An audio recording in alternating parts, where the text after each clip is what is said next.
오늘 본문은 예수님을 따르는 제자들의 모습이 이렇게 소개되어 있습니다.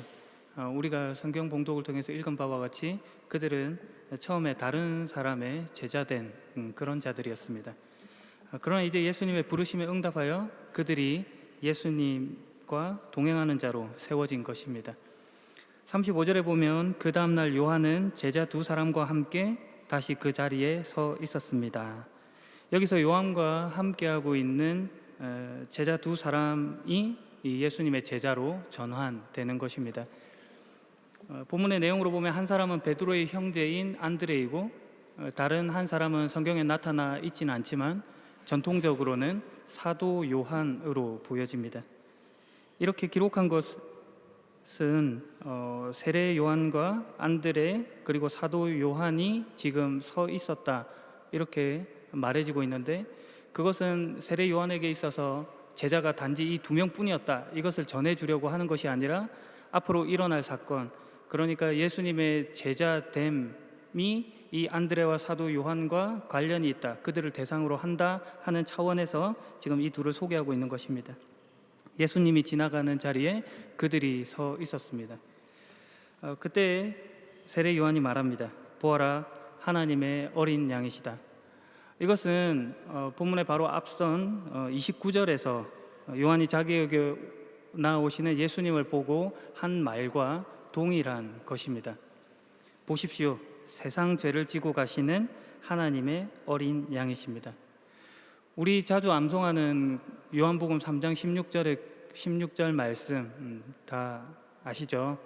하나님이 세상을 이처럼 사랑하사 독생자를 주셨으니 이는 그를 믿는 자마다 멸망하지 않고 영생을 얻게 하려 하심이다 라는 그 말씀 말입니다. 여기에 나타난 이 세상, 하나님이 세상을 이처럼 사랑하사 할 때 그 세상과 세상 죄를 지고 간다 할 때 그 세상이 동일한 단어로 표현되어 있습니다. 하나님을 적대하는 위치, 모습으로서의 세상과 하나님의 간섭하심을 받고 하나님의 사랑을 받는 그 세상으로 예수께서 그 세상 죄를 지고 가는 하나님의 어린 양으로 소개되고 있는 것입니다.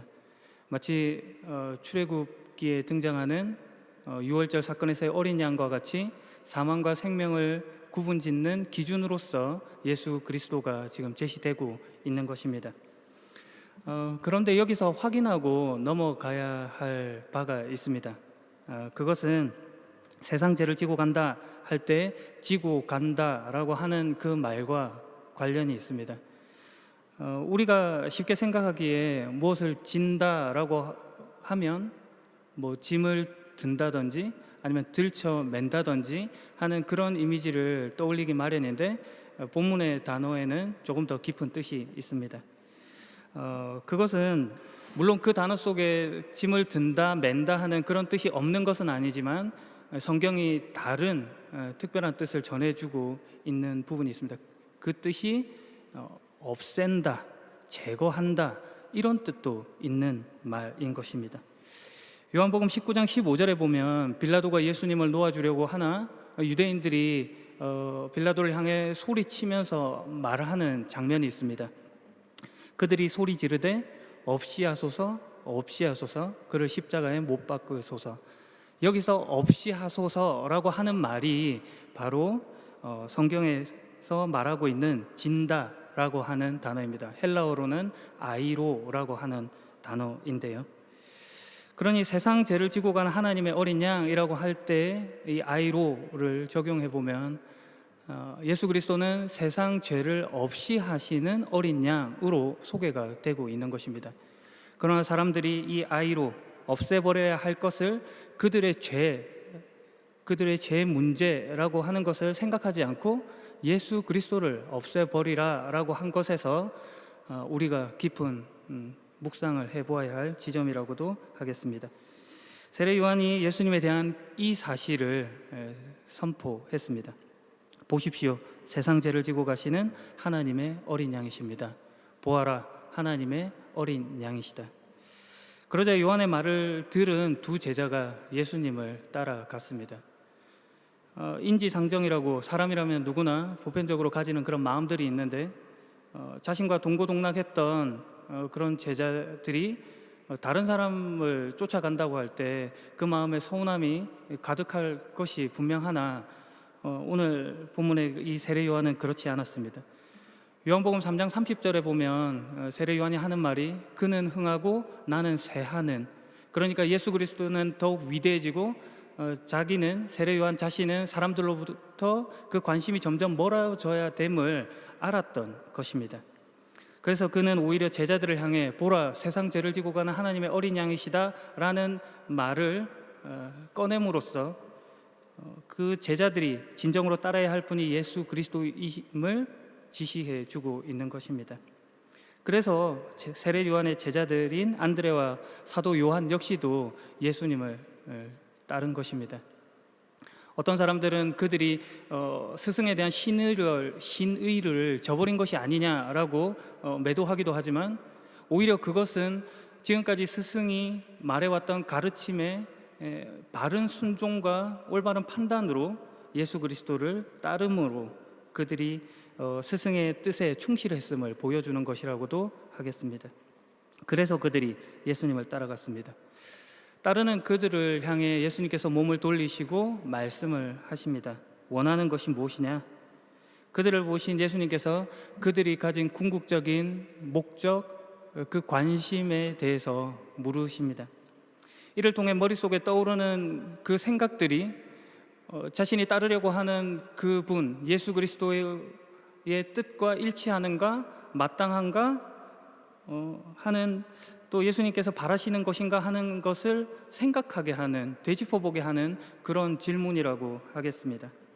나는 무엇을 위해 지금 예수님을 따르고 있는 것인가 라는 것을 생각하게 하는 것이죠. 어떤 사람들은 마음의 안정 그리고 평안을 위해서 예수님을 따른다고도 하고, 어떤 사람들은 더 많은 복을 얻고자, 소유를 얻고자 예수님을 따른다고도 생각할 수도 있고, 또 어떤 사람들은 보험을 들고 싶은 마음으로 예수님을 따른다고도 할 수 있겠습니다. 그러나 따지고 보면 마음의 안정이나 평안이라고 하는 것은 다른 명상을 하거나 아니면 타종교를 통해서도 이룰 수 있는 일이고, 더 많은 소유를 얻고자 한다면 재테크 서적이나 아니면 부자들의 세미나에 참석하면 될 일입니다. 보험을 든다고 하는 것은 기독교 신앙에는 없는 불가능한 말이고 일입니다. 왜냐하면 겸할 수 없기 때문입니다. 그렇다면 우리는 무엇을 위해서, 원하는 것이 무엇이기에 예수 그리스도를 따르고 있는가? 그 시급하고 중차대한 문제의 답을 앞서서 세례 요한이 선포한 말로 전해주고 있는 것입니다. 보아라, 세상 죄를 지고 가는 하나님의 어린 양이시다. 예수 그리스도 그분이 우리의 죄의 문제를 해결하시는 구세주로 와 계심을 지금 선포하고 있는 것입니다. 마태복음 1장 21절, 아들을 낳으리니 이름을 예수라 하라. 이는 그가 자기 백성을 그들의 죄에서 구원할 자이심이라. 여러분은 지금 무엇을 원하셔서 이곳에 앉아 계십니까? 교회에 어떤 목적으로 와 계십니까? 예수 그리스도를 왜 따르고 계십니까? 예수님의 이 근원적인 물음, 원하는 것이 무엇이냐를 통해 나의 궁극적인 소망과 목적이 무엇인지를 다시금 자문해 봐야 할 것입니다. 그저 단순히 현실의 어려움을 해결해주는 해결사로, 아니면 삶의 고단함을 싸매주는 그런 위로자로 예수님을 이해하든, 또 아니면 예술램프의 지니처럼 소원을 이루어주는 능력자로만 예수님을 이해하는 것은 조금 부족하다고 할 수 있겠습니다. 성경에서 그런 부분들이 없는 것은 아니지만, 그것보다도 더 크게 구원이라고 하는 예수로만 가능한 그 사실에 우리가 집중해야 하는 것입니다. 변화를 위한 예수님의 말씀입니다. 오늘 본문이 속한 이 요한복음에서 예수님께서 처음으로 하신 말씀이 바로 이것입니다. 원하는 것이 무엇이냐? 우리가 깊이 생각해야 합니다.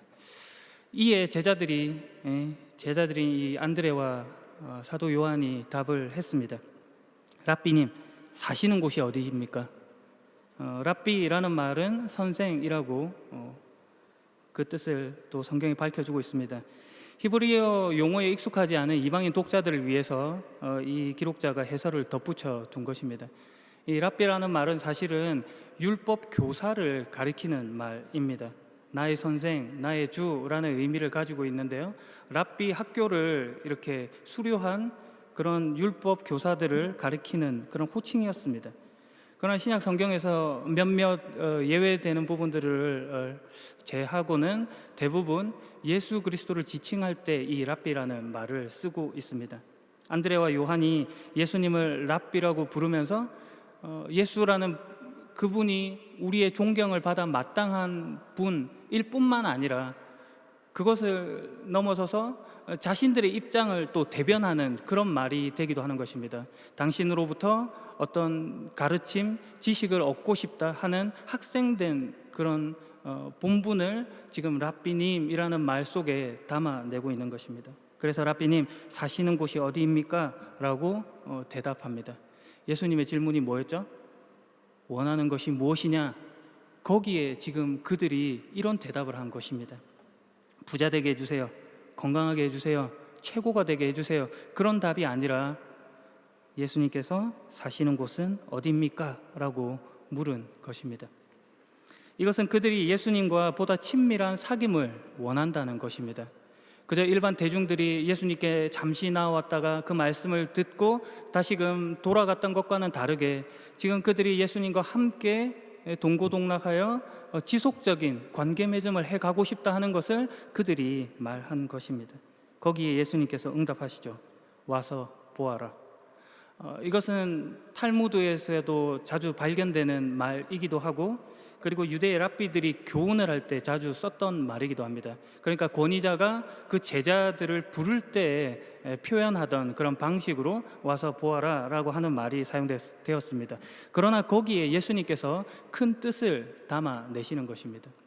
와서 보아라, 이 말을 조금 더 원문을 더 정확하게 번역을 해본다면 오라, 너희가 보게 될 것이다 라고 하는 그런 뜻이 담긴 말입니다.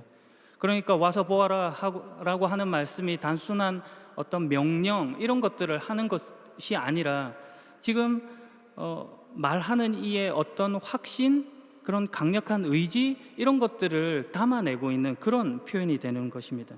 예수님께서 그들의 갈증을 아시고 자기에게 나아오기만 하면 그들이 원하는 것, 그리고 또 그들이 원해야 하는 것이 무엇인지를 보이시겠다고 하는 그런 메시지를 전달해 주고 있는 것입니다. 그래서 두 사람이 예수님과 함께 갔고 예수님께서 머무시는 것을 보았고, 그리고 그날 예수님과 함께 지내게 되었습니다. 예수님의 생각과 뜻에 대하여 묻고 답하면서 교제 나누는 중에, 예수님의 이야기를 듣는 중에 그들이 요한의 제자에서 예수의 제자로 전환되는 놀라운 일이 일어나는 것입니다. 원하는 것이 무엇이냐? 와서 보아라 하신 예수님의 말씀 때문입니다. 그래서 그들이 자신들의 기대했던, 원했던 것을 얻었고, 또 예수님께서 약속하신 것과 같이 보아야 할 것을 보고 알아야 할 것을 알게 되었습니다. 그 결과 안드레는 그의 첫 번째 행동으로 그의 형인 베드로를 찾아가 복음을 전하는 것으로 그의 걸음을 행합니다. 그는 말했습니다. 우리가 메시아를 찾았어. 그리스도를 찾았어.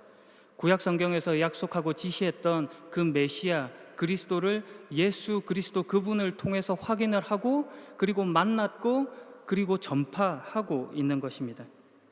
그 감격과 흥분을 예수 전하는 일로 지금 안드레가 보였습니다. 안드레는 그 전하는 것으로 그치지 않고 또 시몬을 예수님께 데려오는 일을 했습니다. 여기 시몬은 여러분 잘 알고 계시는 베드로입니다.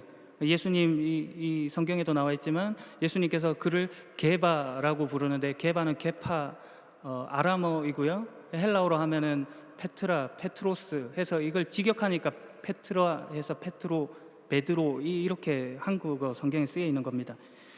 그래서 예수님께서 이 시몬을 만나시고 그를 게바라고 부르시며 변화를 말씀하고 계신 것이죠.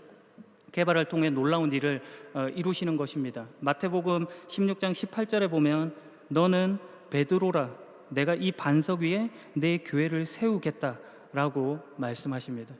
변화를 만드신 예수님의 그 말씀이 한 개인의 인생을 더 큰 가치로 끌고 지금 가고 계신 것입니다. 예수님을 뒤따라 그 말씀에 순종한 자의 삶이 이렇게 달라집니다. 이후 안드레의 삶을 보게 되면은 그는 오늘날 터키 이스탄불 비잔티움에서 복음 전하는 사역을 하고 그곳에서 교회를 세우는 일을 했습니다. 그러나 그 후에 그의 제자가 되는 스타키스, 그러니까 로마서 16장 9절에 보면 바울이 안부를 전하는 스타구라는 인물이 있는데요, 그분과 똑같은 사람입니다. 이 스타키스에게 주교의 자리를 물려주고 자신은 다시금 이 비잔티움의 북쪽으로 올라가서 모에시아라는 곳으로 가 복음 설교자의 삶을 살게 됩니다. 모에시아는 뭐 지금으로 치면은 저기 우크라이나, 러시아, 약간 루마니아 요 지역입니다. 주교라는 교회에서 인정받을 만한 그런 자리, 그런 것이 아니라 그 스승 세례 요한이 그랬고, 그리고 그가 만났던 구주 예수 그리스도가 그랬던 것과 같이 세상 죄를 지고 가는 하나님의 어린 양을 전파하는 그 사역에 그가 자신의 온 일생을 내던졌던 것입니다. 전승에 의하면 기독교가 박해를 받았을 때 그는 파트라스라는 지역에서 순교를 하게 됩니다. 그 순교의 방식은 예수님과 같지 않지만 비슷하게 X자형 십자가를 받는 것으로 그 생을 마감했습니다. 이 X자형 십자가에 손과 발을 묶고 며칠을 이렇게 고통스럽게 세워두는 것입니다. 이게 쉽지 않습니다. 그냥 손과 발에 못이 안 박혔으니까 예수님보다 덜했다 이렇게 생각할 수도 있지만, 더 오랜 시간을 수치와 모멸감 가운데 있게 하는 것이고, 그리고 조롱하는 그런 것들을 모두 감당해야 했습니다. 일정 시간이 지나도 그가 죽지 않는다면 칼과 창으로 찔려 죽이는 그런 형을 받는 것이었습니다. 안드레가 그렇게 죽음을 맞이합니다. 자신의 생을 온전히 주님께 드린 것이죠. 그 선생의 그 제자가 된 것입니다. 무엇이 그를 변화시켰다고요? 원하는 것이 무엇이냐? 와서 보아라 라고 하신 예수님의 말씀을 청종했기 때문입니다. 오늘 우리가 들어야 할 말씀이고 주님께서 물으시고 응답하시는 말씀입니다. 원하는 것이 무엇입니까? 와서 보십시오. 제자가 되십시오. 마지막 이야기로 설교를 마무리하려고 합니다. 오늘은 교회력으로 보면 해외 선교 주일입니다.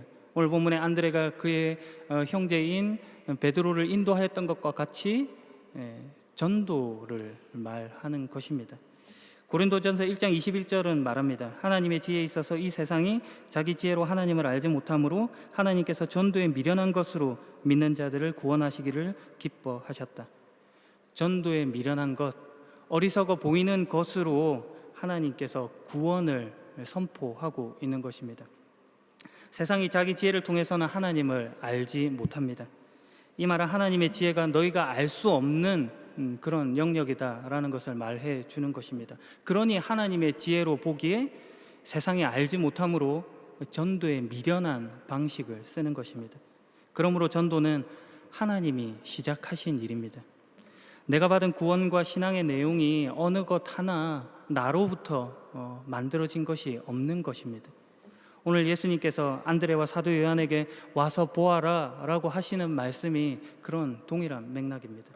오늘 본문 뒤에 빌립과 나다나엘에 관한 이야기가 소개되고 있는데, 그때 빌립이 나다나엘에게 한 말 역시도 와서 보아라 라고 하는 말이 반복되고 있습니다.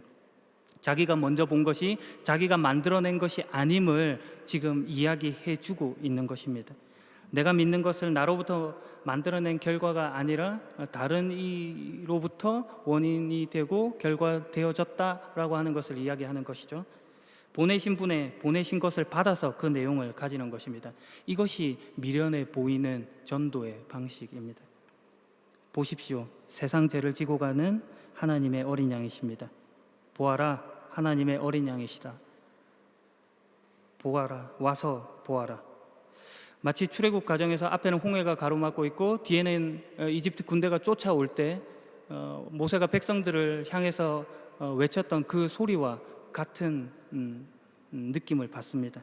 두려워하지 마시오. 굳게 서서 여호와께서 오늘 여러분에게 베푸실 구원을 보시오. 그저 가만히 있기만 하시오. 여호와께서 여러분을 위해 싸워줄 것이오. 가만히 있기만 하고 보라는 것입니다. 구원을 하나님께서 만드시고 하나님께서 구원하신다는 것입니다. 이것이 오늘 여러분에게 하시는 예수님의 말씀입니다. 원하는 것이 무엇이냐? 와서 보아라. 오늘 이 변화를 위한 말씀 앞에 겸손히 나와 구원하시는 하나님의 능력을 맛보시는 복된 여러분에게 예수님의 이름으로 축복합니다. 기도하겠습니다. 세상을 사랑하시는 하나님, 예수 그리스도를 통해 우리의 죄의 문제를 해결하시는 하나님을 찬양합니다. 더 많은 명성과 더 많은 소유와 더 많은 안정의 문제가 아니라 우리의 구원을 목적하시는 하나님의 은혜임을 감사합니다. 주님을 원합니다. 더 원합니다. 주님의 초대에 응답하겠습니다. 주님과 함께 하겠습니다. 우리를 변화시키신 말씀이신 예수 그리스도의 이름으로 기도합니다. 아멘.